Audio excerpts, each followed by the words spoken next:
It's Garrett Wang, by the way. It's okay. Wang. Wang is Wang. That's right. W-A-N-G denotes what part of China you're from, so it's central or northern. W-O-N-G is southern China, but it's both pronounced the same way. I'm not going to hold that against you. It's okay. Everyone makes a mistake. Because of the designer, Vera Wang, who pronounces it wrong, when I meet her, I'm not gonna kick her butt. I'm just gonna tell her it's wrong. And then, it's just spelled like it looks like Wang, but it's Wang. Let's start that way. Hi everyone, we're the last panel. Excellent. So, we went to go eat lunch at an East Indian restaurant. Because I really wanted to have a curry when I was here in London. I was like, I just really want a curry. Want a curry? I noticed the other night when I first got here, because we wanted to have dinner, that when I mentioned curry, he was like, let's go get fish and chips. So, whatever. So today, we had friends here, and we were all going to go get a curry. So Garrett came. I came along. I ordered my dish, which was a veggie kind of dish, but I told him, I said, no spiciness, nothing, please. So it came back, I took one bite, I just started sweating. Like, it's just sweat started coming out of every pore out of my head. I'm like, oh my God, it's pouring out. I'm like, oh my God. The guy comes up, he's like, are you all right? I go,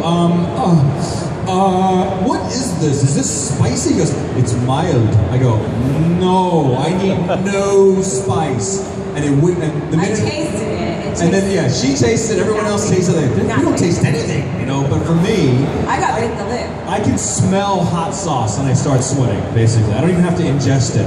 But once the waterworks begin, they continue for the next half hour. So I was taking, it was crazy. I was just tatting my head like this. And really ruined my meal. Thanks. No, I enjoyed it. I felt bad for you. Did you? Yeah. Oh, that's cute. But I'm okay now. I'm alive, which is good. I could have death by perspiration. That would be interesting. I'll be first. Holy crap! What? Oh my! The problem is I can't look at myself and I can't catch it. Oh hey! Oh my God! Whoa! Don't do that. That's bad. No. This is great. Can you just back up, please? Thank you. Has this been going on the whole time? Yeah. Wait. And then you could see upstairs for free, and then they caught on to that and put a barrier around. So I see. Okay. I jumped the barrier for the ladies last time. All right. So, sir, can you grab my phone and take a picture of that screen so I can look at what I look like? Thank you. Oh just tap the screen. Just tap the screen. Take a picture of the screen. Narcissist or what? Aim at that. Yeah. Don't aim at me. Aim at that. Yeah. That's what he did in my narcissist? No, this is not narcissism. Yes. Narcissism? I don't think so. Is it in there? Let's see. Does anybody have any questions? They don't have any questions. Oh, no, I see we have some people. Yeah, Who's getting the mic though? Oh, sorry. Come on, do your job. Get up there, come on. Wow. Bossy lady. That's right. Spank them. I'm just wondering when Deep Space Nine and Voyager were on roughly around the same time, was there any minor resentment from the crew that the audience was being halved? What was the question? Was there any minor resentment? Yeah, from when DS9 and Voyager were on at roughly the same time. Oh, like on the lot? Yeah. When both the shows were like, they were like running. You know what? There was a little something. Sort of thing. Yeah. Kind of. Because what happened is a lot of the crew members and cast members sometimes would come to the Voyager set to eat our food, right? And then Yeah, what was with that? You guys I don't understand. I don't know, but it got to the point where there was this. A memo came out that said all Deep Space Nine cast members and crew are not allowed to eat Voyager food. And then we got a memo saying all Voyager members are not allowed to come over to Deep Space Nine set. It got really catty for some reason. It was bizarre. You were there at the very end. I was only there at the end. She didn't. Yeah. Yeah, I didn't really see any of that. I will say this though. First, we came in. Voyager started season 1. Deep Space was in season 3, I think. And every time I walked down to my set, I passed by Avery Brooks. I tried to get his eye contact and wave at him. It just didn't. He ignored me, completely ignored me, and I felt really bummed out about that. I think it's because he watched the pilot. They all came to the pilot episode screening of Caretaker, the first episode of Voyager, which is by far the best initial episode of all the Star Treks. So, it is! It's way better than Next Gens, and way better than, sorry. So anyway, he didn't pay attention to me until I did a convention in San Francisco, California. I'm in the green room where all the actors are sequestered, and I'm just waiting to go out on stage. My parents are with me. Avery Brooks walks in. His parents are so cute. They walk in, and my parents, I had no idea they even knew anybody on Deep Space Nine. And they go, "Oh, it's Cisco!" And they run to him, right? And they're like, "Can we take a picture?" And he's like, oh, yes, of course. Yes, take a picture, yes. Then he realized they're my parents, right? And they're sitting here basically kowtowing to the man, right? So after that, every time I saw him, you know, he would then go, "Hey, how you doing? Good to see you. You do? Yeah, you do? You feel me? Because that's the thing, Avery Brooks is all, he speaks in jazz, right? That's basically... Is this on? Is this on? Is hers on? No. Yeah, it's on. You just got a bad one, I guess. So, I used to say, do you want to talk with me? Woo! Oh, there we go. There we go. There's my sound bed. But this is a true story, guys. I want to tell you before. Okay. I have to tell this story. It's important. They'll love this. All right. So Voyager finished the pilot episode Caretaker. All right. And then we had a 1-month break, and then we were to come back to film our first episode. Our first episode was being directed by a director named Kim Friedman. Kim Friedman had directed tons of Deep Space Nine episodes. So while we're at home, we got a FedEx package. Delivery, all the Voyager cast members. I open this thing up, and the letter says, "Dear Voyager cast, dear Voyager actors, congratulations on getting the role on Star Trek Voyager. My name is Kim Friedman. I will be the director directing your first episode back from your break. I've noticed one thing. Although you guys are great actors, none of you know how to shake properly." What she was referring to was anytime the ship gets hit by a photon torpedo or something, we're supposed to shake, right, to sell the fact that we're getting hit, right? So she said, because all of you are shaking improperly. To shake properly, you have to shake from your center and let your extremities follow. So like, you can't shake by bending to the forward or bending to the side because it doesn't look realistic, evidently. So then she said, I want all of you actors to practice this in the mirror while you're at home so you can be prepared so when you come and film with me, you'll know how to shake. And then she said, if any of you have any further complications or issues or questions regarding how to shake properly, please feel free to go to any Deep Space Nine actor and ask for a demonstration, okay? So then I thought, oh my God, if I go knock on Avery Brooks' door, right? It's like, yeah, what do you want? Yes, could you shake for me? Psych. I didn't ask for a demonstration, but just the whole fact that letter existed was hilarious. Strange that would be Deep Space Nine because they weren't that often out there, really. No, they did shakes too. They were in the runabout, you know? Yeah. So it happened, right? Yeah. Did you shake ever? I shook, yeah. And they'll say left. Yeah. Right. Oh. Yeah. See, I was jealous that you had a transporter thing going on over there. Remember I wanted to come over and try it out? What? You guys didn't have transporters? We did, but not the actual room. Oh, yeah. Like, we you had actually a nice had the transporter room. So when my parents came to visit the set, I was excited because I knew this one by that point. And he brought us over to the set. And I was excited to go on the transporter. Didn't I give a good tour to your mom and dad? Yes, you did. Yes, you did. So that's what I liked about yours. Yeah. Now, Nicole, you mentioned earlier that you joined Deep Space Nine towards the end, but your character was rapidly promoted. Yes. Like in the second episode or something like that? Yeah. Yeah, promoted pretty much right away. Go ahead and stick that dagger in my To back. lieutenant. And you were an ensign for how many years? The whole time, thank you. You did finally get promoted though, right? No, I never got promoted. It never happened.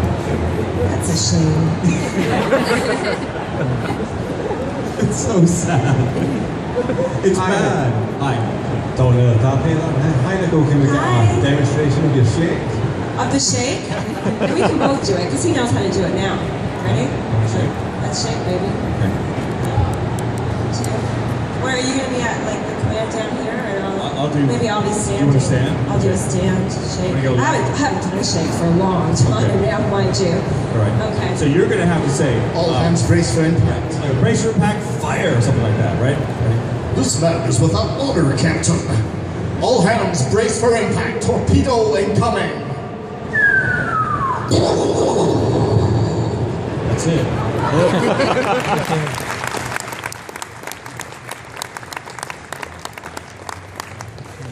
Oh, we're all in Yeah, I can't believe Good we times. got Dad, you got paid the big bucks for paid. that. We got paid big bucks for shaking. Big bucks. Hello. Hi, my question's for Garrett. How did you get involved in the Screw Your Camper song, and did you enjoy your time working on it? Do you hear what she goes? She goes, screw your what? Screw your camper? No, there's a song called Screw the Ocampa. Oh, so similar. And it was basically a parody type of, you know, Weird Al Yankovic does parody songs, Yeah. right? Yeah. So there's a guy named Voltaire. Do you know Oh, Voltaire? yeah, I think so. Voltaire does parody Yeah. sci-fi songs. And Right. he came up with a song called Screw the Ocampa, which He's been at Dragon Con. Yes, yeah, he's always at Dragon That's Con. where I've seen him, yeah. So I met him at Dragon Con years ago and became friends with him. And then he just said, look, I'm doing this new album and I don't know, can you come on by and contribute a few verses to my new song, Screw the Ocampa? And I said, yeah, why not? So I should have told him that he should do a song about George Takei with me doing George's voice. That would be good. That would be fun. But yeah, it was that connection at Dragon Can you Con. say that? It's really... Screw the Ocampa. That's a joke you say. All right, another question. Let's go. Right there, right there. Hi there. Hello. As fans, what is your favourite series of Star Trek, and what is your favourite movie? As fans, what's your favorite series and what's your favorite movie of Star Trek? I don't know. I mean, I did watch every single Next Generation because I was really looking forward to it coming out. I was waiting for it to come out. Wow. I did like the original series. I watched it in reruns, and so I was excited. And I loved. I thought it was super cool right away. I had a crush on Picard right away, and I've yet to meet Patrick Stewart. Although I hear I'm too old for him. You're over the hill when it comes to Sir Patrick. Yeah, he'd be like, oh. So but I do have an interest now in watching Deep Space Nine because I only watched the last season. I didn't watch Deep Space Nine because I had a boyfriend who actually auditioned for Bashir. He was also a Next Generation fan. And so we were pretty excited when he had this audition for the role of Bashir, and he didn't get it, so we were like, well, screw that show, we're never watching that show, and we didn't. And then I broke up with him, and I subsequently got Deep Space Nine, and he hates my guts, but... So what's your favorite? I would say Next Gen because I did watch them and loved them, but I'm kind of thinking I might really get into the show I was on. But okay, if you were to say other than your own show, it would be Next Gen. I really love the Next Generation. Okay. And what movie? I don't know. One of the original ones. Okay. You don't know which one though. Like Wrath of Khan or something. Okay, Star Trek 2, Wrath of Khan. All right, so Wrath of Khan and TNG. For me, if I'm not counting Voyager, it would be Deep Space Nine and Voyage Home. So those are mine. Oh yeah, that's good too. You haven't met Patrick Stewart though. That's No, crazy. I've never met him. When we went to that whole Insurrection premiere, I kept missing him. That whole damn party. We were flown on this private jet, but then it turned out he wasn't coming from LA. He was coming from New York because he was doing that play. Yes. And then when we got there, he was sitting sort of near me. I just kept seeing his head, everywhere in the crowd. And and I was really excited to meet him, but I just kept losing him. And then I drank 2 things of champagne on the plane because my friend didn't want to drink hers that I brought along, and so I fell asleep during the film. I can't have a drink before seeing a movie, putting me in a dark theater. I fall asleep. You should have had me take a picture of you in the back of his head. I was so freaked out that he would know that I fell asleep during the movie. And then afterwards was the party, and I kept, I ran up to Jonathan Frakes because I knew him because he had directed an episode. Have you seen Patrick? He's, oh wait, I just saw him over there, and then I went over there, and I saw, and I missed him. He had to catch his plane. So. Aww, I'm sorry. I got to meet him. I love him. I met him, it was after the second episode. No, we had finished Caretaker. We were filming like the 3rd or 4th episode, and someone goes, Patrick Stewart's coming onto the set today. I'm like, ooh. So, because for me, I was a fan of Patrick Stewart from Dune and from Excalibur. You know what I'm saying? So I just thought he was awesome in Dune. So when I walked up to him, I said, Mr. Stewart, it's so nice to meet you. He goes, I know who you are. And I was like, oh. That's nice. Yeah, he goes, I had a chance to watch your pilot episode of Voyager, and I think you did excellent work.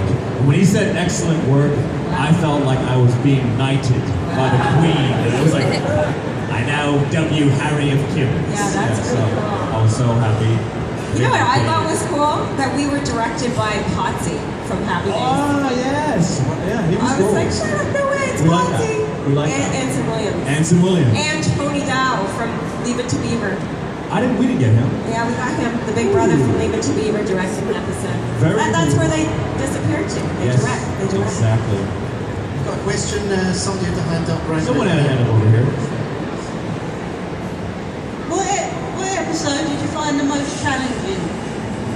What episode did you find the most challenging, Nicole? Challenging. I don't know. You have no challenging episodes? No, I'm pretty fabulous. That's humble. Just kidding. I don't know. You want to take it right now? I Sure, can't really you can think. think about Maybe it. Prodigal Daughter going back to her home. Prodigal Daughter? Yeah. So going back to Ezri's home. Sweet. Yeah. For me, it was The Shoot. The episode where Paris and Kim are trapped in the alien prison ship. I would say 75% of the actors and crew got bronchitis during the shoot and that. I busted my knee open, so I was bleeding. I had bronchitis. It was very, very, It's not nice. very different. But it was cool because it was the first time that Ensign Kim took the lead. He had to protect Tom Paris, right? And I remember when we were filming, Tom Paris gets knifed, so he's basically on the ground for most of the episode, injured. And the director, there's a scene where I'm like protecting Tom, and they go, cut! And then I can hear Robbie goes, I hate it when I'm not the hero. So he's lying. So I kind of stepped on him, like, yeah, that's right.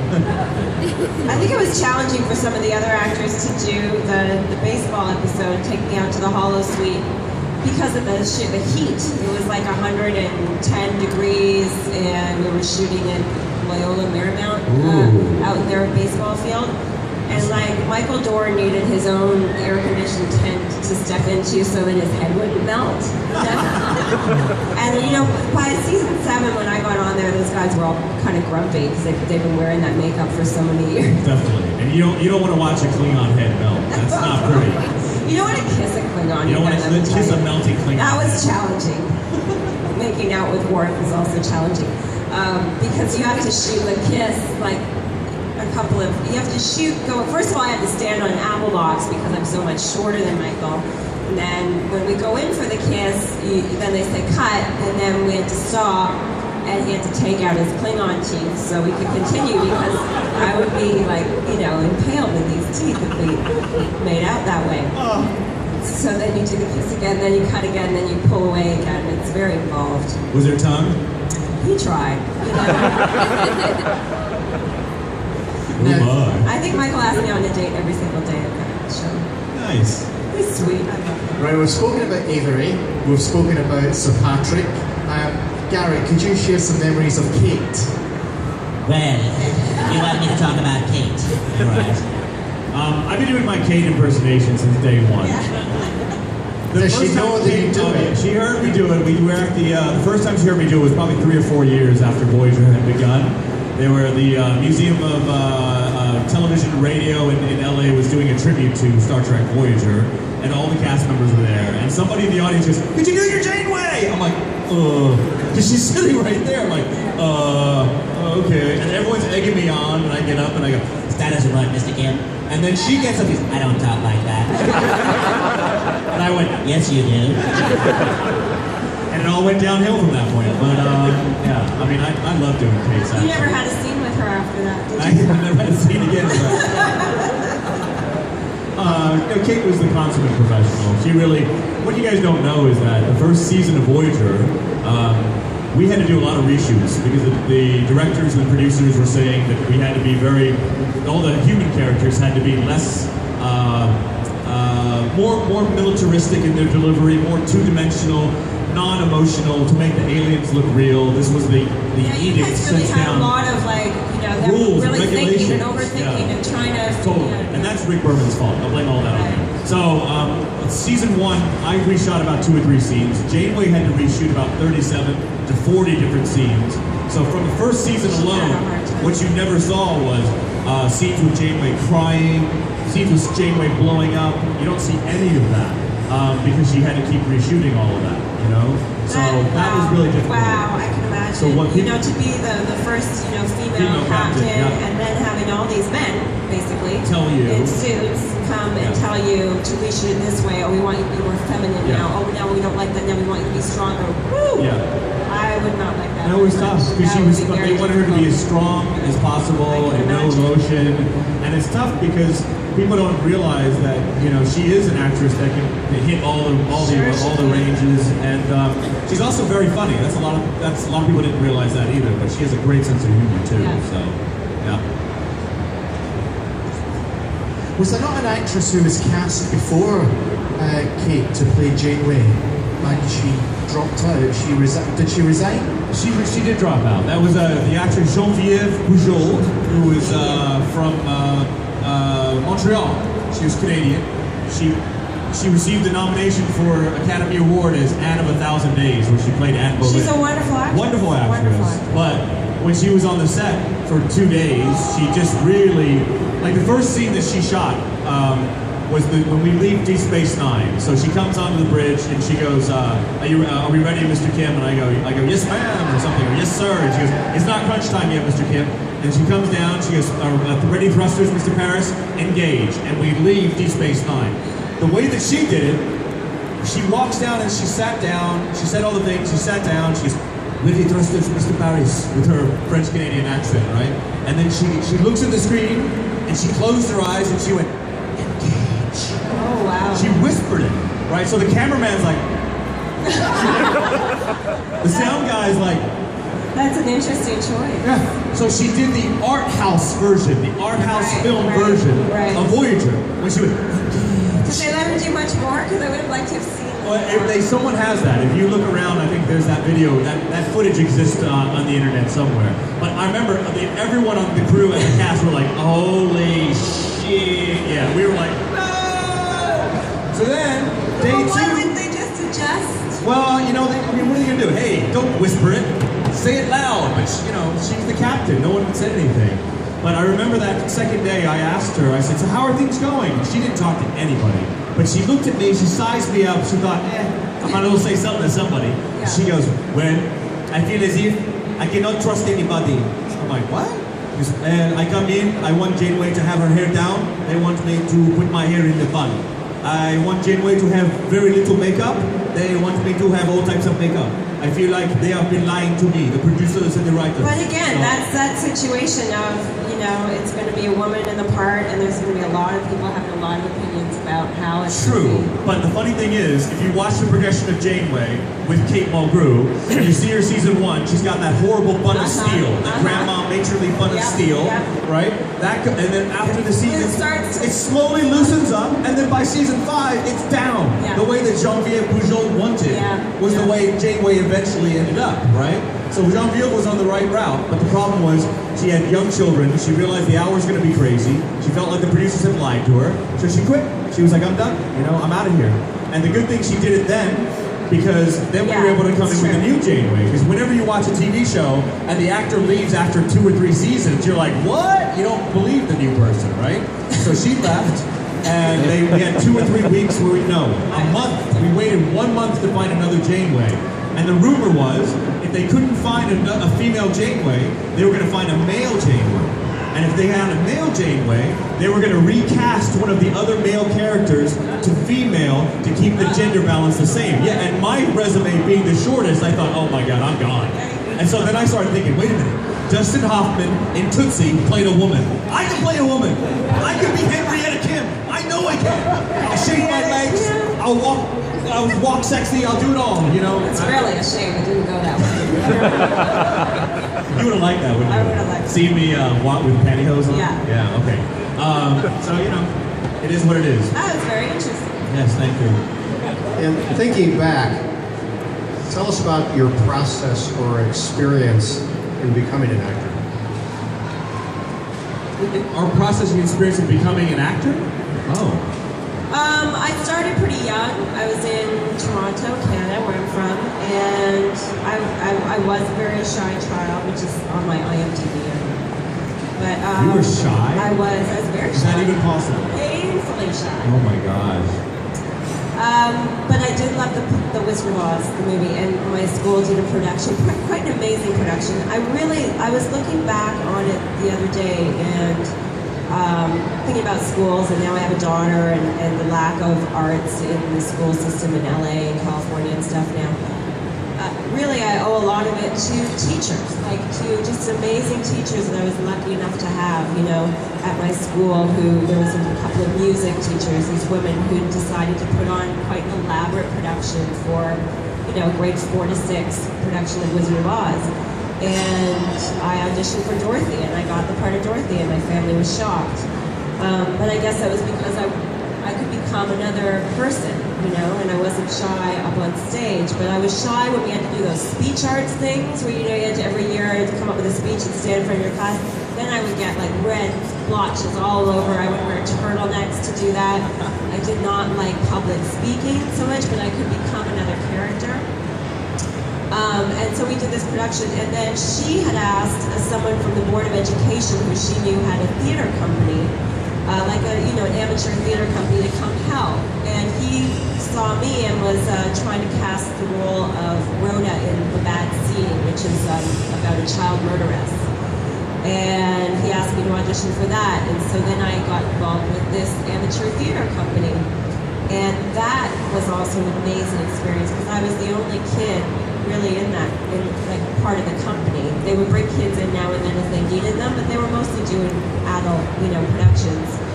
And then I did Helen Keller, and I did Little Women and stuff like that. And when I wasn't in the play, I would learn how to do props and backstage managing. And I started going to the rap parties, and that whole world opened up to me. And I did get an agent, but I only really did commercials at that age, but mostly theater. And I really enjoyed doing theater. And then I became a punk rocker for little things. So my hair was great for theater. I could wear wigs, but it was not so great for going to auditions. They would say, that was a really good audition, but can we do anything with that hair? Because it was all shaved on one side and sticking up. So I kind of got out of it for a couple of years. But I continued with the theater, and that meant a lot to me. And then I got back into acting when I grew my hair out normal again. And at 17, I started, and I got a television series, and I kind of just kept working from there. But I think when you start as a kid, you don't have to worry about relearning stuff. But as you mature, you learn certain social things, not to do and how not to behave with people. And when you start acting as a kid, you're open. Your imagination is open. You're able to do all of that, and you're not shut off.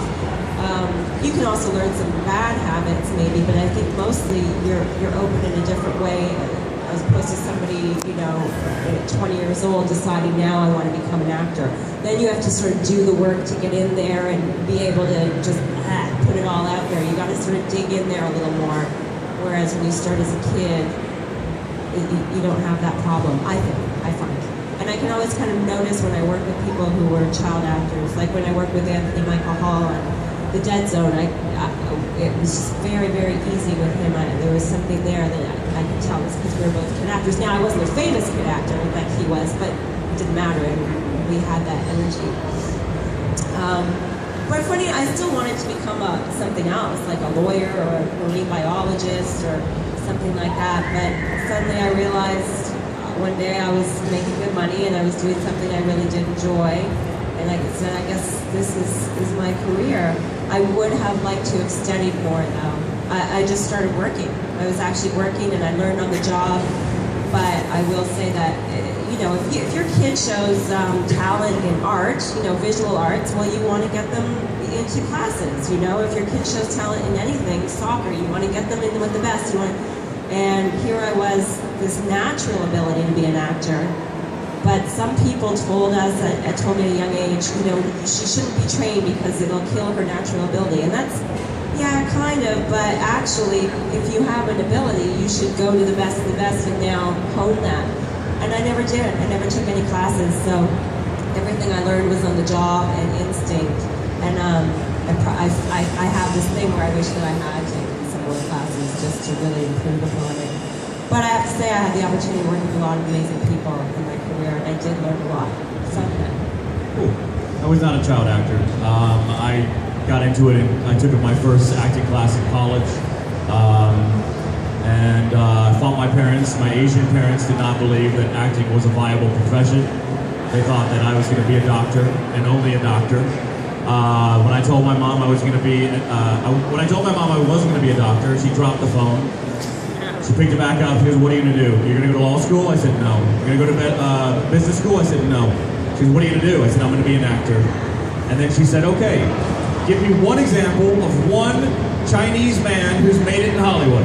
And I said, "Bruce Lee."